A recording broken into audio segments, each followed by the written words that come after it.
پہلا روزہ اتوار 3 اپریل، عید الفطر 3 مئی کو ہوگی۔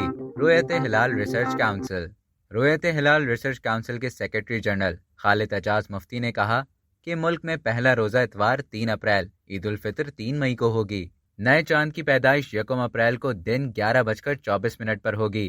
29 شعبان 2 اپریل کی شام غروب آفتاب کے وقت چاند کی عمر کم از کم 19 گھنٹے ہونی چاہیے۔ پاکستان کے اکثر علاقوں میں 31 گھنٹے سے بھی زائد ہو چکی ہوگی۔ غروب شمس اور غروب قمر کے درمیان فرق: مظفر آباد، گلگت اور پشاور میں 70 منٹ، راولپنڈی، اسلام آباد 69، لاہور 68، کوئٹہ 69 اور کراچی میں 67 منٹ ہوگا۔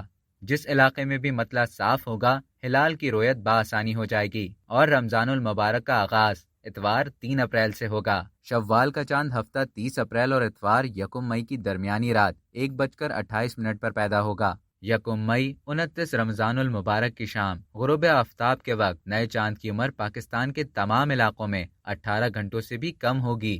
نیز غروب شمس اور غروب قمر کا درمیانی فرق 40 منٹ سے کم ہوگا، لہٰذا پاکستان میں ہلال کی رویت اس شام ٹیلیسکوپ سے بھی ممکن نہیں ہوگی۔